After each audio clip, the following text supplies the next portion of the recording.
तो स्वागत है आपके अपने YouTube channel MS IPS study में। आज हम लोग देखेंगे पॉलिटिकल साइंस का बिहार में शहरी स्थानीय स्वशासन के वित्तीय स्रोतों की विवेचना करें। आज हमारा डे 9 है। आज का जो हमारा VVI प्रश्न है, बिहार में शहरी स्थानीय स्वशासन के वित्तीय स्रोतों की विवेचना करें। चलिए दोस्तों, अब हम लोग प्रश्न की ओर आते हैं। जो बच्चे अभी तक हमारे इस चैनल को सब्सक्राइब नहीं किए हों, बिल्कुल सब्सक्राइब कर लें, बेल आइकन को प्रेस कर लें और लाइक करें और अपने दोस्तों और के साथ ज़्यादा से ज़्यादा शेयर करें। चलिए समय को न गंवाते हुए हम लोग आते हैं अपने प्रश्न की ओर।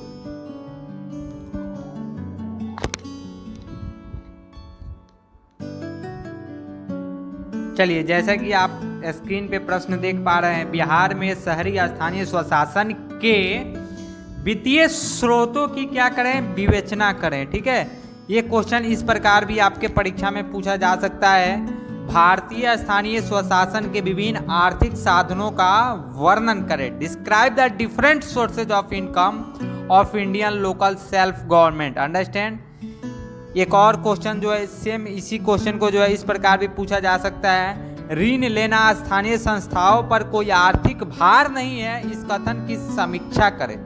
चलिए, अब इस क्वेश्चंस को हम लोग अच्छे तरीके से विवेचना करते हैं। देखिए, सबसे पहले भारतीय स्थानीय संस्थाओं की जो आय के प्रमुख साधन है निम्नवत है, जो इस प्रकार है। ठीक है, यानी जो हमारा इंडियन जो संस्था है जो स्थानीय, उसके आय जो है कौन कौन से प्रमुख साधन है वो निम्नवत है, निम्नलिखित है। सबसे पहला है हमारा कर, टैक्स। दूसरा है शुल्क, फीस उसको बोलते हैं। इसके बाद है तीसरा सरकारी अनुदान, ग्रांट्स ऐड उसको बोलते हैं। चौथा है ऋण, लोन्स बोलते हैं। ठीक है मेरे प्यारे छात्रों, चलिए सबसे पहले हम लोग कर के बारे में जानते हैं। टैक्स क्या है? ठीक है, भारतीय स्थानीय संस्थाओं की आय का एक प्रमुख साधन कर, टैक्स है। क्या है? कर है, टैक्स है। क्या है?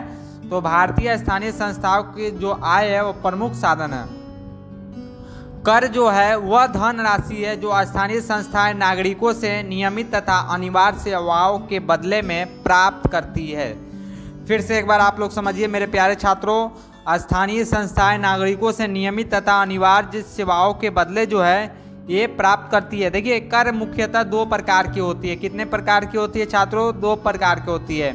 एक होता है प्रत्यक्ष कर, डायरेक्ट टैक्स, और दूसरा होता है अप्रत्यक्ष कर यानी indirect tax. Understand to all of you. प्रत्यक्ष जो कर होता है वह जिसका भार सीधे उन लोगों पर पड़ सकता है जिन पर वह लगाया जाता है, और अप्रत्यक्ष कर वह है जिसका भार जो है अन्य लोगों पर पड़ता है। भारतीय स्थानीय संस्थाओं को जो है प्रत्यक्ष तथा अप्रत्यक्ष दोनों प्रकार के कर लगाने का अधिकार प्राप्त है। इसके बाद हम लोग देखते हैं प्रत्यक्ष कर, डायरेक्ट टैक्स। स्थानीय संस्थाओं द्वारा लगाए जाने वाले प्रत्यक्ष करों में निम्नलिखित प्रमुख बात हम लोग आज जानते हैं। ठीक है, चलिए देखिए, सबसे पहले है संपत्ति कर, wealth tax. Understand to all of you. बी नंबर है रेस कर। इसके बाद सी नंबर है पेशा कर, प्रोफेशनल टैक्स। डी है व्यक्तिगत कर, पर्सनल टैक्स। ई नंबर है यात्री कर। एफ नंबर है गाड़ी पर कर, तथा जी नंबर है श्रम कर। अंडरस्टैंड। एक बार और हम रिपीट कर देते हैं आप लोगों को। पहला है संपत्ति कर, दूसरा है शेष कर, तीसरा है पेशा कर, चौथा है व्यक्तिगत कर, पांचवा है यात्री कर, छठा है गाड़ी कर, और जो अगला है श्रम कर। अब देखिए, उपयुक्त वर्णित करों से जो है संपत्ति कर तथा श्रम का उल्लेखनीय है। क्या है? संपत्ति कर तथा श्रम का उल्लेखनीय है। बाकी करों से जो है स्थानीय संस्थाओं को बहुत कम धन प्राप्त होता है। संपत्ति के अधीन बहुत से जो है कर हैं जिन्हें हम लोग रेंट कहते हैं। क्या कहते हैं? रेंट कहते हैं। यथा मकान कर, जल कर, रोशनी कर, सफाई कर, शौचालय कर, बिजली कर आदि। अब देखिए, संपत्ति कर के निर्धारण की प्रक्रिया जो है अत्यंत दोषपूर्ण है। ठीक है मेरे प्यारे छात्रों, मकान कर का निर्धारण भूमि और मकान की वार्षिक आय के आधार पर किया जाता है। अब देखिए, शेष कर का जो निर्धारण की प्रक्रिया भी काफ़ी प्राचीन और दोषपूर्ण है। यह कर जो है भूमि की वार्षिक आय के आधार पर निश्चित किया जाता है। अब देखिए, राज्य के सरकारी कर्मचारी राजस्व के साथ जो है ही शेष को क्या करते हैं, वसूलते हैं। अंडरस्टैंड। अब देखिए, जिसका कुछ अंश जो है काट कर सरकार शेष कर स्थानीय संस्थाओं को देती है, यह पद्धति भी दोषपूर्ण है। शेष कर भी भूमि के वास्तविक मूल्य पर निर्धारित होना चाहिए। क्या होना चाहिए? शेष कर भी भूमि के वास्तविक मूल्य पर निर्धारित होना चाहिए। अब देखिए, अप्रत्यक्ष कर क्या है, इनडायरेक्ट टैक्स क्या है। Understand to all of you. अब देखिए, अप्रत्यक्ष करों के में प्रमुख है जैसे कि चुंगी और मार्ग कर। इन करों से निर्धारण एवं वसूली का काफी जटिलता है। ठीक है। अतः आधुनिक युग हेतु यह कर जो है उपयुक्त है। सबसे अब दूसरा नंबर पे आता है शुल्क, फी। क्या आता है? शुल्क। स्थानीय संस्थाओं की आय का दूसरा प्रमुख एवं महत्वपूर्ण स्रोत शुल्क है। बहुत तेरी जो स्थानीय संस्थाएं विशेष सेवा का प्रबंध करती है और उसके बदले में जो शुल्क वसूला करती है, उन सेवाओं से जो है एक निश्चित रकम वसूल की जाती है। क्या की जाती है? उन सेवाओं से एक निश्चित रकम वसूल की जाती है। बिहार में स्थानीय संस्थाओं द्वारा निम्नलिखित शुल्क वसूले जाते हैं। अब देखिए, कौन कौन से शुल्क वसूले जाते हैं, इसको स्टडी करना है। पहला, स्थानीय व्यापारी कार्यों का शुल्क। सार्वजनिक गृहों, विश्राम गृहों तथा बुचड़खानों पर शुल्क भी वसूला जाता है। तीसरा, बाजारों तथा प्रदर्शनी पर शुल्क। चौथा, दूध, दवा आदि की बिक्री पर शुल्क।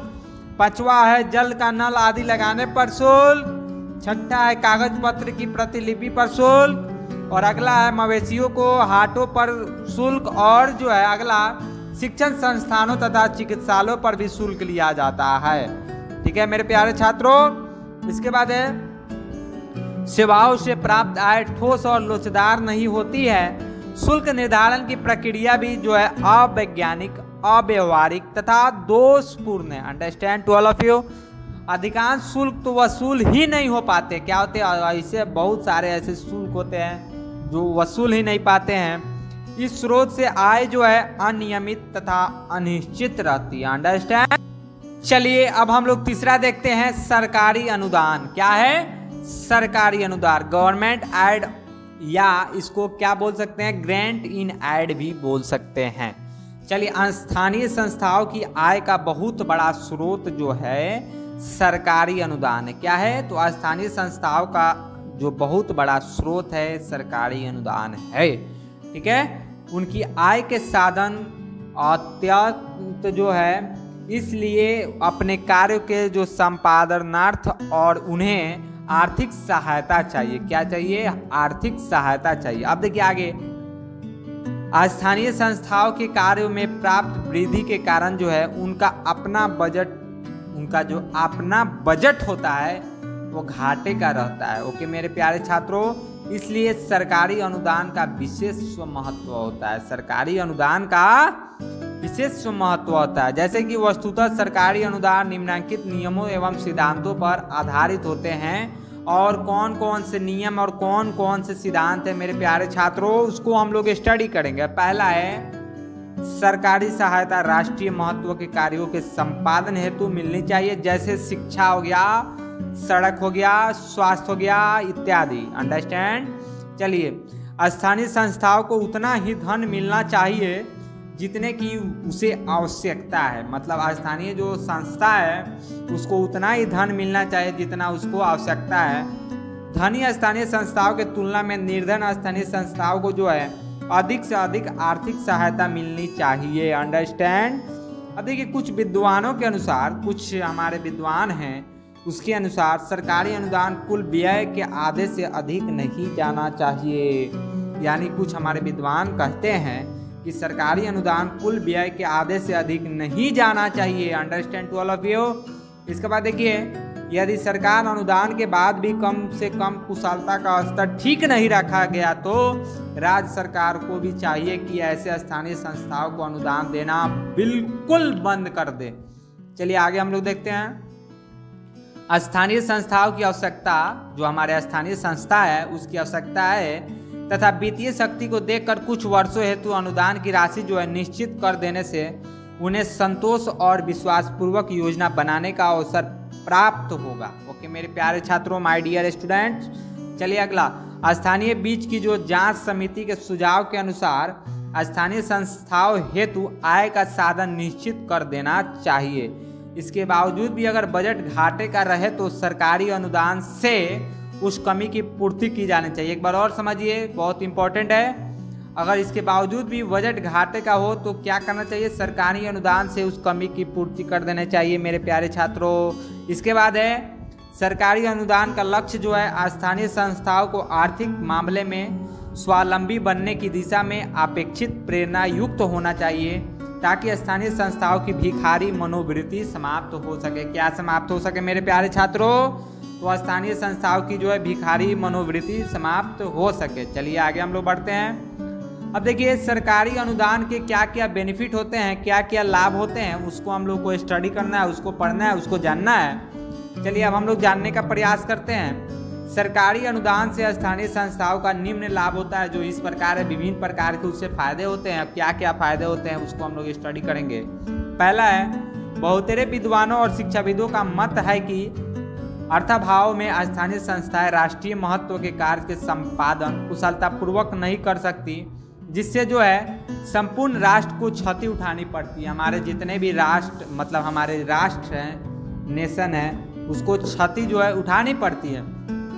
अतः राष्ट्रीय महत्व के कार्यों के कुशल संपादनार्थ सरकारी अनुदान अपेक्षित है। ओके मेरे प्यारे छात्रों, चलिए आगे हम लोग बढ़ते हैं। स्थानीय संस्थाओं पर सरकारी अनुदान के माध्यम से नियंत्रण रखना आसान होता है। क्या होता है? नियंत्रण रखना आसान होता है। साथ ही साथ उनके कार्यों के सामंजस्य स्थापित होता है। फलतः राज्य सरकार को उसमें सुधार लाना आसान होता है। अंडरस्टैंड? चलिए हम लोग आगे बढ़ते हैं। स्थानीय संस्थाओं की भूमिका जो है राष्ट्र निर्माण में प्रशंसनीय होती है। फलतः जो होती है, फलस्वरूप सरकारी अनुदान में स्थानीय संस्थाओं को योजना के कार्यान्वयन की काफ़ी सहायता मिलती है। ओके मेरे प्यारे छात्रों, चलिए हम लोग आगे जानते हैं। देखिए, सरकारी अनुदान की पिछड़े इलाके की स्थानीय संस्था को विकास हेतु विशेष रूप से कार्य की आवश्यकता होती है। एक विशेष रूप से जो है उसको कार्य की आवश्यकता होती है। पर्याप्त सरकारी अनुदान के अभाव में उनका विकास कतई संभव नहीं है। ठीक है, अब देखिए, स्थानीय संस्था का स्तर भी समान नहीं होता है। अतः सरकारी अनुदान द्वारा पिछड़े इलाकों की स्थानीय संस्थाओं को भी सेवा प्रदान करने का योग बनाता जाता है। ठीक है, बनाया जाता है। क्या बनाया जाता है? तो स्थानीय संस्थाओं को भी सेवा प्रदान करने का योग बनाया जाता है मेरे प्यारे छात्रों। चलिए आगे देखते हैं हम लोग। स्थानीय संस्थाओं की तुलना में राज्य सरकार के पास धन, ज्ञान तथा अनुभव भी अधिक होता है। क्या होता है? स्थानीय संस्था की तुलना में राज्य सरकार के पास जो है धन भी होता है, ज्ञान भी होता है और अनुभव भी अधिक होता है। अंडरस्टैंड?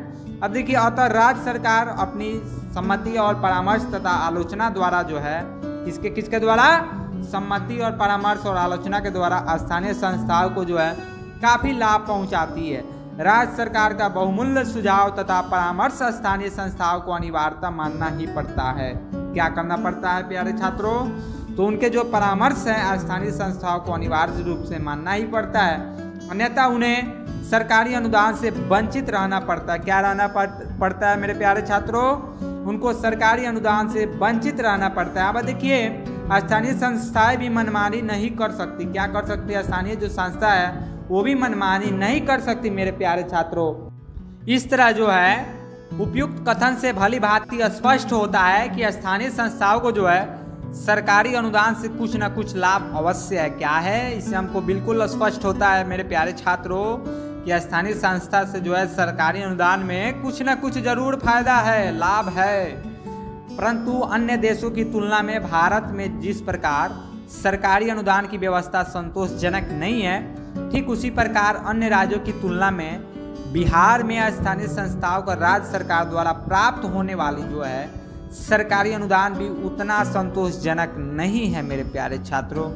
इसके बाद है, बिहार में स्थानीय संस्थाओं को जो उचित समय पर सरकारी अनुदान नहीं दिया जाता है, सरकारी अनुदान की राशि भी पर्याप्त नहीं होती है। स्थानीय वित्त जांच समिति जो हमारा लोकल फाइनेंस इंक्वायरी कमेटी ने इन संदर्भ में ठीक ही लिखा था। क्या लिखा था? अब हमारा लोकल फाइनेंस इंक्वायरी कमेटी, उसको हम लोग जानते हैं It must be admitted that in spite of some improvement in the policy of state government since 1921 and consequent widening of the powers of the local bodies, the present position regarding grant in aid is not satisfactory.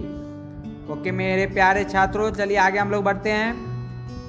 यानी सरकारी अनुदान की राशि संतोषजनक नहीं है। अब देखिए चौथा आता है ऋण लोन्स। विश्व के अन्य सभी जो देश होते हैं स्थानीय संस्थाओं की तरह भारतीय स्थानीय संस्था को भी ऋण देने की शक्ति प्राप्त है। उसको भी क्या है, स्थानीय संस्था को ऋण देने का, लोन देने का शक्ति प्राप्त है, परंतु उनकी यह शक्ति अत्यंत ही सीमित है। क्या है? अत्यंत सीमित है। भारतीय स्थानीय संस्थाएं राज्य सरकार की पूर्व अनुमति ले करके ऋण ले सकती है। अब देखिए स्थानीय जो सरकारी ऋण अधिनियम तथा अन्य अधिनियमों के अनुसार जो है भारतीय स्थानीय संस्था निम्नलिखित कार्य हेतु ऋण ले सकती है। मेरे प्यारे छात्रों, निम्नलिखित कार्य हेतु ऋण ले सकती है। अब देखिए रचनात्मक तथा निर्माण संबंधित कार्य हेतु भी जो ऋण है, लोन है, ले सकती है। अकाल या अन्य संकट काल में पीड़ितों तथा गरीबों की सहायता के लिए लोन ले सकती है। अगर भयंकर संक्रामक रोग की रोकथाम हो तो उसके लिए भी राज्य सरकार जो है हमारी लोन ले सकती है।